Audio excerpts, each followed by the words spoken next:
So hi again, everyone, and welcome to what is going to be the final summer drop-in session here on Dead Men Talk. I am trying to eke out as much of the summer as I possibly can, and I'd love to welcome my final guest, fellow author Jillian Rose. Welcome to the show. Thank you for having me, Chris. No worries, no problem. How is it over there at the minute? Busy or? Uh, you mean in the U.S. Yeah. over on the other side of the pond? Yeah. Well, it depends if you're in a city or if you're in more so of a rural area, such as myself. I'm in the middle of nowhere in Pennsylvania currently, because it's COVID Cool. at my Fair. at my parents. Oh, fair enough. But I was in Los Angeles for 5 years, and I know right now there it's very hectic, Yeah. in terms of everything going on with COVID, and very strict. Yeah. But you have you found that you've been more productive writing wise during sort of this point? Is it increased your productivity or? You know what? It's kind of off and on, because I think a lot of people, I mean, and I know this because I've read all the studies, a lot of people have struggled with more mental health issues because of COVID and all the isolation. And that definitely affected me as well. I know was more susceptible to feeling depressed. And while I was feeling that way, it's really difficult for me to get into, writer's Yeah. flow. But as things have started to open up a little bit, I guess there's a little bit more, you know, stimulation, because I can say, for example, go to the gym. And usually when I have endorphins kicking, that's what enables me to get my best writing done. Okay, yeah. Fair enough. No, I'm fully with you on that one. My writing, I mean, my writing's been slowing down for a little bit anyway. But I thought I would flourish, to be fair. But my day job took off with lockdown, so I was busier than ever. So it was not on the writing sense, which was it was a bit difficult. But there we go. But so thank you for coming on, just to sort of lay the groundwork, as it were. So let us know, who is Jillian Rose. So let us know who your background, what you do. We'll get more to talking about your writing and your book specifically, but sort of who are you, and what do you do, and what's brought you here? Oh gosh. Who am I? Where do you want me to start? Wherever you want to. Okay, so I grew up in small town Pennsylvania, but I went to college at the University of Pittsburgh, and I have a degree in international business and marketing. So I honestly have zero credentials to write. The only writing background I have is my freshman seminar and composition writing class. Cool. That's literally the only writing training, quote unquote, that I have. After college, I actually lived in Tel Aviv for a year and a half, and that's when I started to get into writing professionally, in the sense that I was a content editor for a tourism magazine, which was really cool. I was managing a team of English-speaking journalists, and writing about different cultural aspects of the city. And then I ended up coming back to the States. That's a whole long story. And during this time, I'd always wanted to write a novel, but I didn't know what to write about. I couldn't get an outline together. I would start to write a few pages of something and it would just go nowhere. Mm. And then I actually had a job selling life insurance. And I know that this sounds like the most boring thing on the entire planet, like used car salesman kind of thing. Yeah. It literally was like Wolf of Wall Street. Have you seen the movie? I have, yeah. Yeah. Yes. That was literally my life, minus the Wow. hookers and blow at 8 a.m. But the work culture, as I watched the movie, I thought to myself, that okay, there's Wow. my life. There's Leonardo DiCaprio acting out my life. Okay, cool. That's cool. So after that experience, I decided to write a novel based on that, which is where Don't Kiss and Sell comes from. My first novel, which is sitting on Amazon. So please purchase it. And support the author. Absolutely, absolutely. Self-promote all you like. Yeah, thank you. And then but in the midst of deciding to write the book, I also decided to get out of Pennsylvania again. And I moved to Los Angeles, to Venice Beach. So it's very, very artsy area. It's not the Hollywood kind of scene. It's much more, it's the beach. It's a Yeah. much more casual vibe. A lot of people from the UK there, and I must just give a shout out. I love all the Brits, everyone that I meet. I'm obsessed with you all. Great people. Don't yeah, it's similar to like the personalities are similar to East Coast personalities, so Okay. we mesh really well. Um, so I was there for 5 years, and I don't need to go through that whole experience, but No. what I do currently, and I'm able to do this from any location, which is great, is I do marketing for medical practices during the day, mainly weight loss surgery clinics. Okay. Cool. So I'm marketing the physician's practice. Like I'm making sure they look good and getting an influx of patients. That's my Yeah. job. But my real passion is creative writing. I'm also pursuing 2 more writing projects currently. I'm working on a second novel, which has the working title called West of the 405. The reason it's called that is because the 405 is the major highway that runs north to south in Los Angeles, and Right. the book, geographically, all the actual the actual plot line takes place west of the 405. Okay. It's Makes along perfect sense. yeah, so I know, I mean, anyone in Los Angeles or familiar with the area would get the title. Hmm. I know that's not something familiar to anyone else, but I'm just hoping maybe it's interesting enough of a title that people would, I you was going know, to say that. Yeah, it's intriguing enough because I did see you mention, of sort of researching you online. Saw you mention that. I thought that was probably what it was due to, or what it was to do with. But that's yeah. So it did pull me in. It's a different to me. It's a different kind of title. Gets me interested straight away. So yeah. cool. Yeah. Yeah. And that book is basically a mix. I like to say it's a cross between Entourage and Sex and the City. Okay. It's based around 4 female characters, but it's more of an entourage vibe. Sure. In terms of is at least what I'm going for, like just how women talk and stuff. We're pretty foul.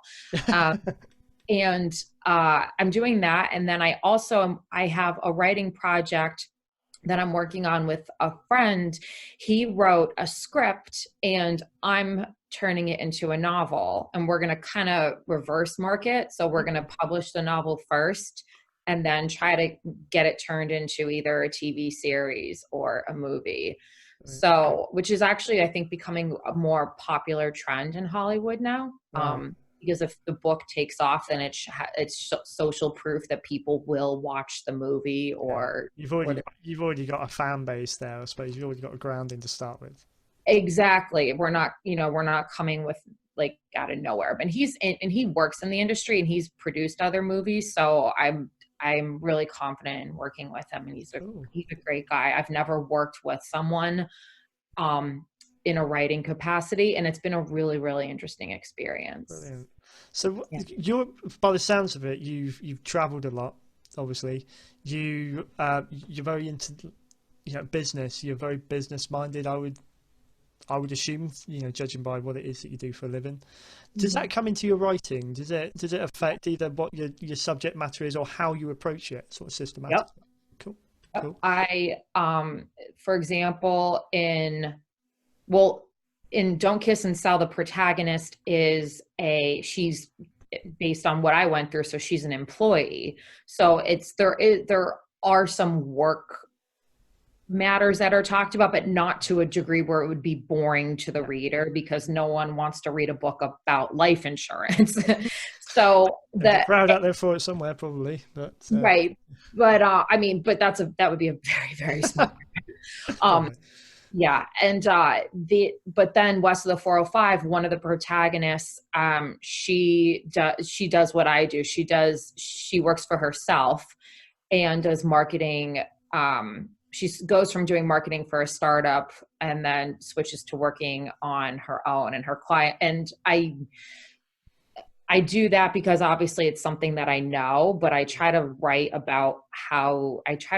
business savvy, Yeah. in the sense of like writing about business experiences that someone might go through. I have another character and she's working at a big financial or accounting firm, and she gets a demotion. And it's interesting because I'm going through, like, as I try to write about these characters that I don't know much about that specific professional arena, I just go to friends that are in that area and I say, hey, what would happen if XYZ happened? Like, how would someone handle this? You know, what's the jargon? And so I do like incorporating business themes into the writing. I've never written I haven't done any writing that's based on a business experience. So it's always based on like more raw things. But there's influences in there. I think as a writer, you draw, even if you don't think about it, you draw inspiration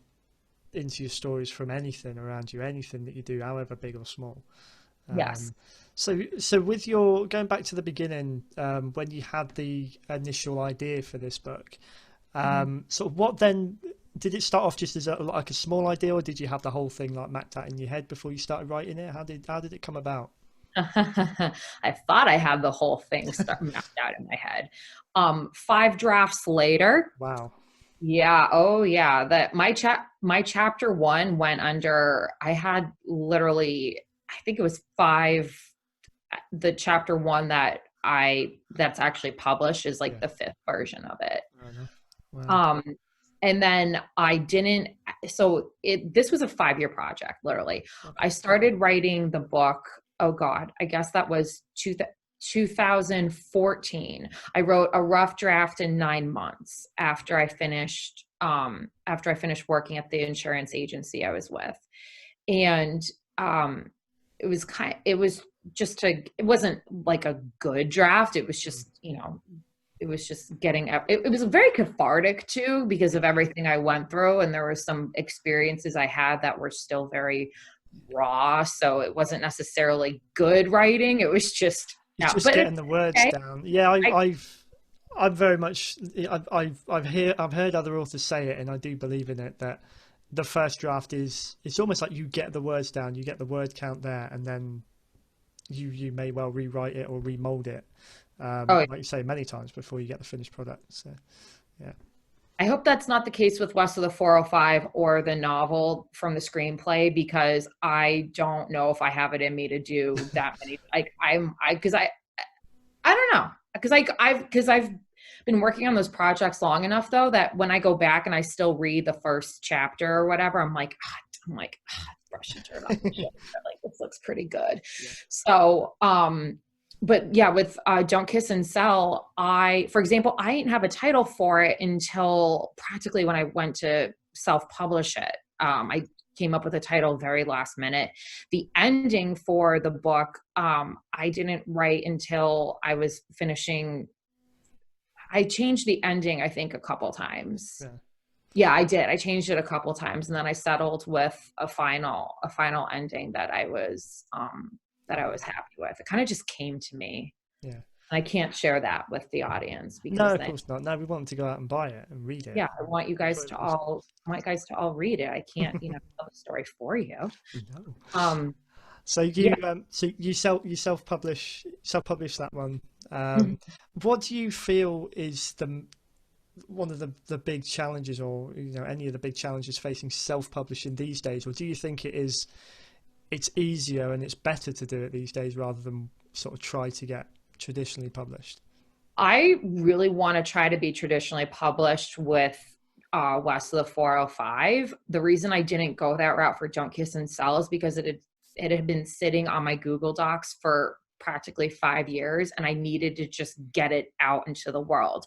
And the process, obviously, of querying agents, maybe I would spend time querying 100 agents and I'd get 100 rejections, or, it would never come to fruition. So I figured, well, if I do it, then at least I know it's in the world, kind of thing. And I have a marketing background, so I figured I should be able to figure this out. So that's not the case.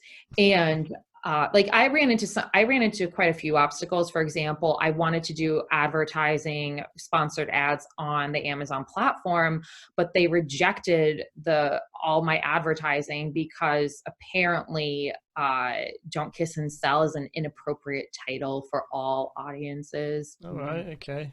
Yeah, I was very... You think they can target it to... I'm probably going to tick a lot of people off with that. I thought it was easy enough to sort of target a certain audience from their perspective. But I have no idea. And I've seen ads for books that are maybe their titles are much more, they don't have the word kiss in it, but the covers are very suggestive. yeah, But the cover of Don't Kiss and Sell is literally the silhouette of a woman's face. It's so innocent. Nothing offensive. No, it is nothing offensive. It's cute. It's pretty. Yeah. It's soft. So whatever. Amazon being Amazon. I do a lot of my publishing through them, so I shouldn't say too much. But I know there are fellow authors who have had issues one way or the other. It feels like Amazon sometimes are probably sort of trying to keep some of us down from getting our work out there. But why do they have some sort of thing going on with traditional publishing houses or something? I mean, they give you the option to self-publish, so you'd think that they wanted to really push that and encourage people to use it, use their platform. But there we go. Yeah. There we go. Never mind. So what about you? Have you done both, or are you just one or the other? I've done a bit of both. So I started off. I've been mainly with independent publishers, so sort of smaller names, ones that I didn't need to be with an agent for. They took unsolicited manuscripts and that. So I've been with a few of those. I got into self-publishing for my sort of second and third books right at the beginning, using Amazon, just a bit of an experiment. But I'm currently with 2 indie publishers, and I've also got my own publisher that I do some of my own stuff with as well. So I'm sort of double dipping, as it were. But it's marketing is my big challenge, being in, having a full-time job as well. Yeah. I don't know how you manage, your time in terms of around work and life and everything, being able to actually market your book successfully. It's such a struggle. It is. Yeah. What platforms do you use to sort of get your book out there? Right now I'm really trying to focus on podcasts, because I mean, podcasts are just huge right now. The amount of people that are listening to them is astronomical. Yeah. And I'm trying to grow my Instagram platform more so. And I did do some Facebook advertising, wasn't overly successful, but I think it's because I do want to do this. I want to do a video Facebook ad instead. I think that would be much more effective than just the title cover. At least that's what I've been told. I think with things like Instagram and even TikTok, I've seen a few authors I know start to use that for promotional purposes. I think that's definitely where it's going, and it's more effective. I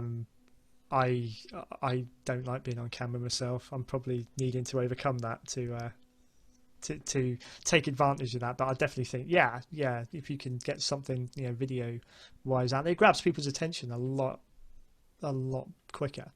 Oh yeah.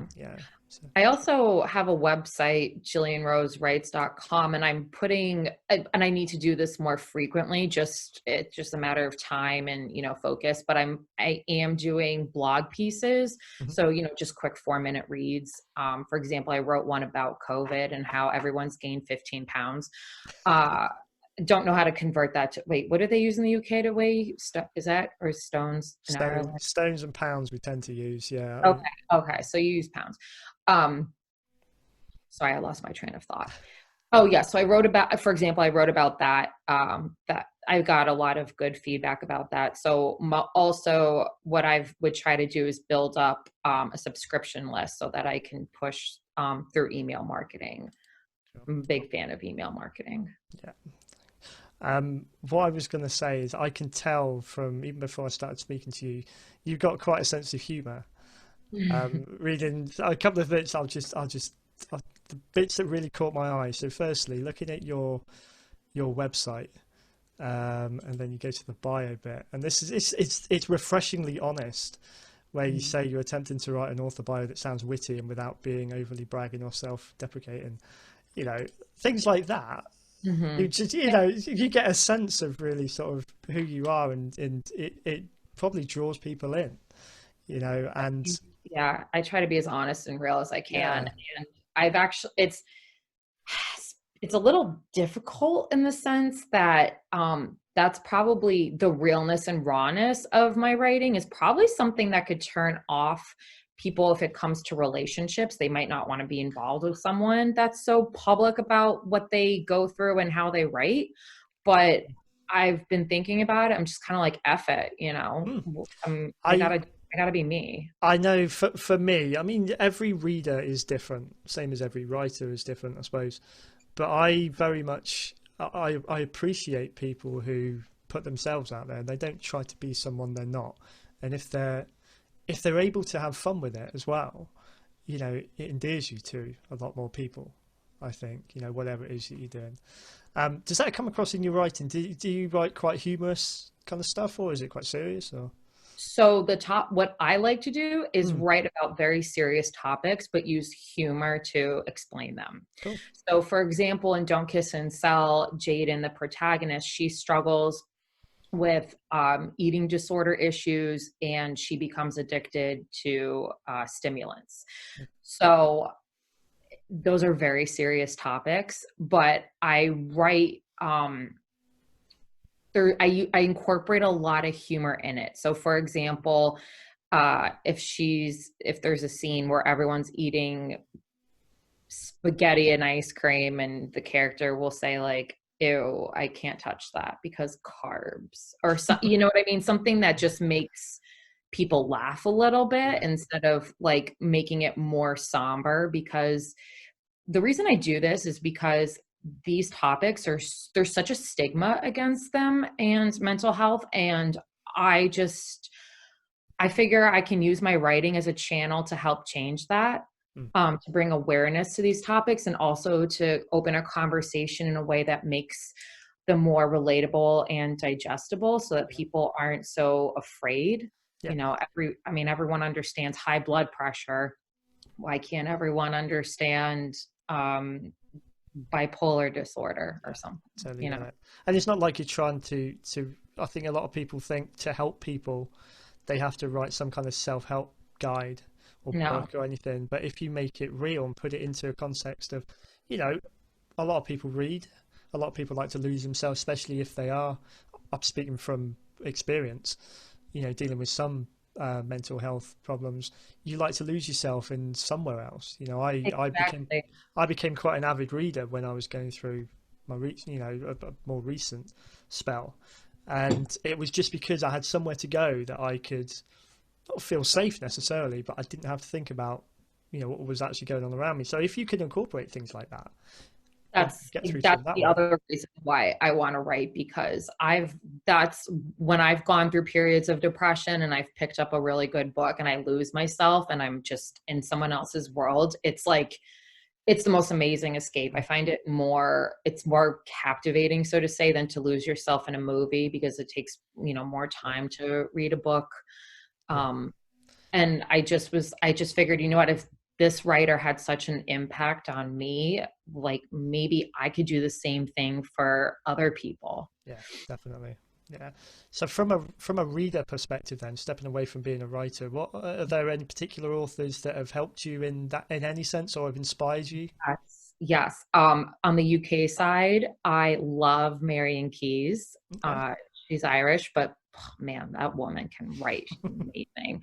Um, I am obsessed with Jackie Collins. Unfortunately, Jackie Collins is no longer with us, and it devastates me because I've read all of her books, Oh no. and now I can't look forward to another Jackie Collins book. So I'm almost like, okay, maybe I should just put it on me that I have to carry on the Jackie Collins torch. Absolutely. There you go. There's something to live up to.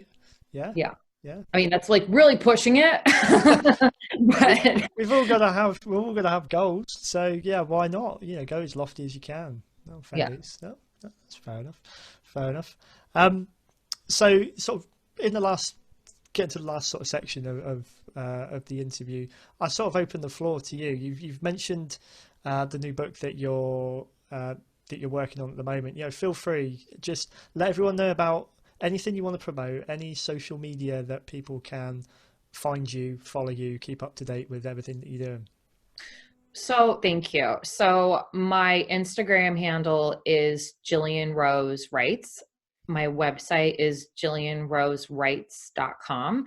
And then if you go on Amazon and look up Jillian Rose, Don't Kiss and Sell, you'll find my novel. I'm also actually working on creating a audio version of the book. Yeah, I decided that was going to be I figured that would be a solid investment because I've had a lot of people say to me, is this an audiobook? I have no time to read, but I love audiobooks. And I'm thinking, well, maybe Why not? whatever. Let's The world's changing. Yeah, podcasts, yeah, audio books, like we said, yeah. video advertising. That's really, yeah, it's the way it's going. I just ask, please leave a review only if you like it. Don't, if you're a 1 star, like just don't even bother. I mean, because I have a solid 5 star rating and I'm trying to keep it that way. Amazing. And I have had people say that they've read the book and for some reason Amazon wouldn't publish the review. Yeah, Does that happen to you?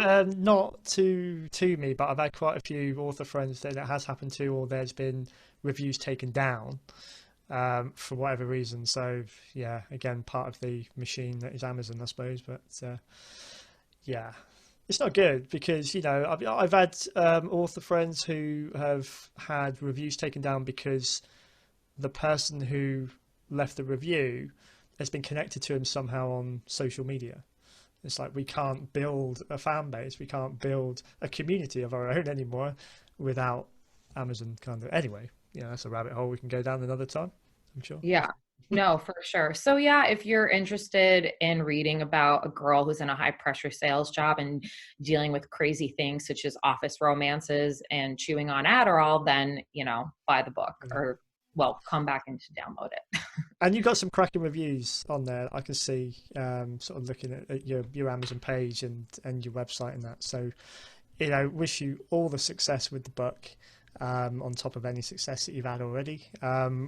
Good luck with all the projects you've got coming up, especially the one that's going to be a book from a screenplay. As corner that market. That's a dream for any author, I think. To be fair, so Yeah. thank you so much for sparing the time to come on and chat to us. And I look forward to keeping up with what you're doing and sort of seeing your name in lights one day. Oh, thank you so much, Chris. It was a pleasure to be on the show. Thank you very much. Take it easy.